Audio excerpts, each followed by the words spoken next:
So on to our first topic, knowing and valuing myself.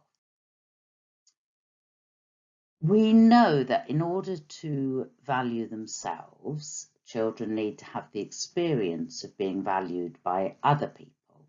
Now, this structured activity, it comes from the secondary SEAL materials, allows children to be listened to and valued by their peers. And we know that as children get older, valuing by their peers far outweighs valuing by parents or teachers or any other adults. Peer approval is all, of course.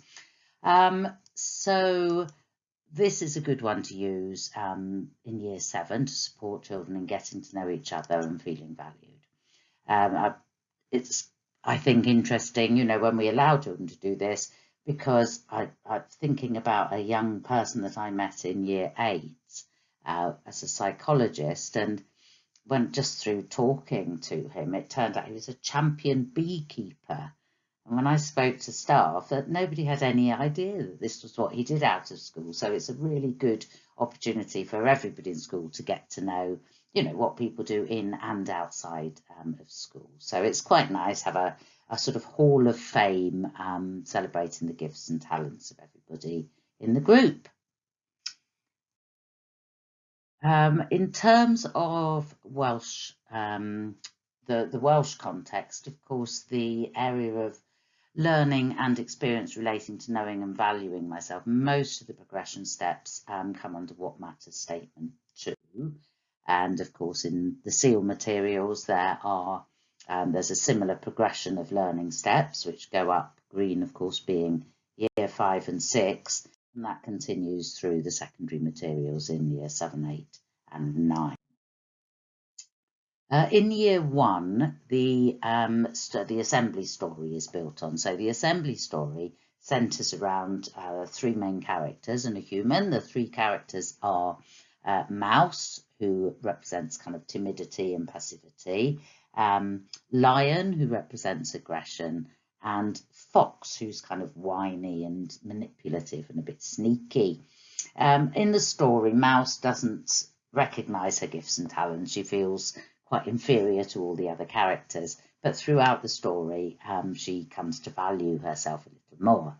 And in Year 1, the children are encouraged to write a kind of profile of themselves in the way that it's done there for the mouse in the story. Now, we know that children who've experienced ACEs and trauma or attachment difficulties may struggle to accept kind of positive aspects about themselves. And if that's the case, you can do this activity with somebody maybe that they admire, or somebody in a film or a story or whatever is acceptable to them. Another way that's a lovely way to showcase kind of gifts and talents is to get each of the children to draw a picture of themselves in the centre of a piece of paper and pass them round with everybody writing a positive comment about each person. Really good for staff morale, actually, if you include staff in them. I've still got one, I think, from a Year 6 class that I had, which I get to get out to look at on my not so good days. So yeah, good for staff morale too. Lots of ways that the theme develops kind of self-knowledge and self-valuing right the way through. So it starts off, just some examples here. In foundation phase, children are encouraged to spend a day dropping smiley tokens with their name on the back by the activities that they like, so that the profile of each person within the class can be looked at and explored. In Year 3, we've got these, I'll share one with you in a moment, the Nobody Knows poems, absolutely heartbreaking, you know, exploring aspects of themselves that perhaps they would not normally share with the group. Drawing challenges and quizzes in Key Stage 2 and Key Stage 3. You know, what makes me happy? Am I an optimist? What kind of learner am I? Lots and lots of quizzes that they can kind of get to know themselves through. Oh, this is one of the poems that really kind of breaks your heart. Have a quick read of that. This is children at Castle Park County Primary School.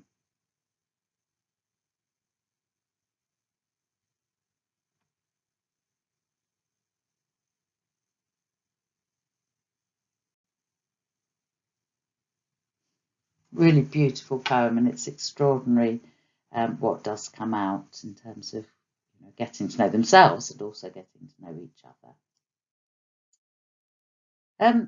The issue of how people portray themselves on social media is the subject of the secondary materials, Learning About Me, and an extension of this work was shared by a teacher on the website who read the story I Look Like a Girl to the class that you can see here, but inside the girl in the story feels like a tiger, and it's a great starting point for exploring the identities that we don't always show the world. And of course it can be linked to, if the children are familiar with the Philip Pullman trilogy, the demons that he uses in his dark materials, or possibly avatars that children create for themselves and so on. It's quite nice there. So this particular teacher, there you are, thought of a metaphor or an animal for the parts that children didn't show, and they illustrated those for a display which they could be reminded of when they were making judgments, perhaps on superficial details and so on. So some really lovely work. On the issue of identity, if it's possible to watch this short clip, it's great for using with older Key Stage 2 and secondary students. It's called Nobody is Normal, and it's made by Childline. It's only a minute or so long, and it ends with saying, however you feel inside, you're not alone. And it's a great film for all sorts of activities. So have a look at that one if you can.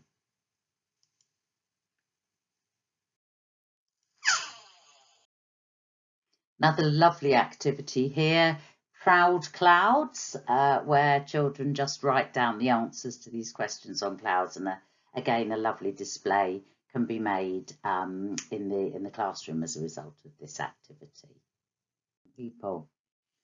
Another one that we found our attention was drawn to by a practicing teacher was We Can All Dance When We Find the Music That We Love.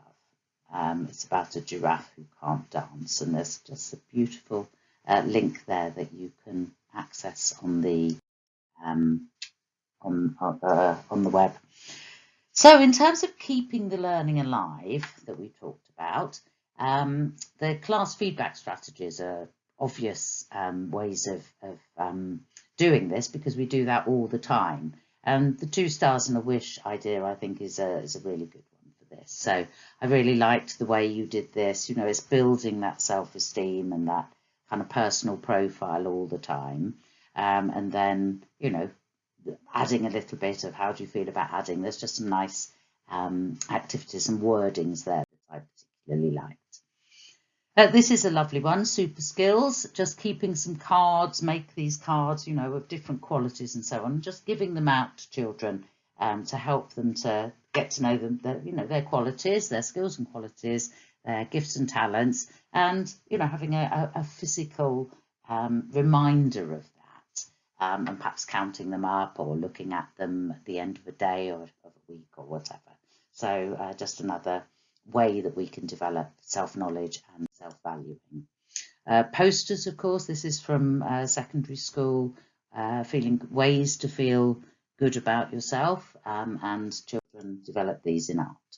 So we're going to have a quick look now at this I Wish My Teacher Knew idea, and this is about helping children to learn to share and to be comfortable with themselves and sharing aspects of themselves that they'd like to share with their teachers, giving them a forum. So for this reflection and application activity, watch the clip if you're able to on I Wish My Teacher Knew. It's a good investment of a couple of minutes to find out how it started and some of the sorts of things that children write to their teacher. The last one in the clip is absolutely lovely. So yeah, watch that if you can. The link is there. But if not, have a think about the ways that you're setting, both explicitly and implicitly, enables teachers to get to know young people. We know that it gets harder as the children get older, and particularly in secondary settings. But you know, how do you find out? How would you know if you had a champion beekeeper in your group? Think about how your setting develops the self-awareness and self-valuing of students, and identify any other systems or activities that you could use to develop their self-awareness and valuing of themselves. If you are in a group, take the opportunity to share practice and ideas together.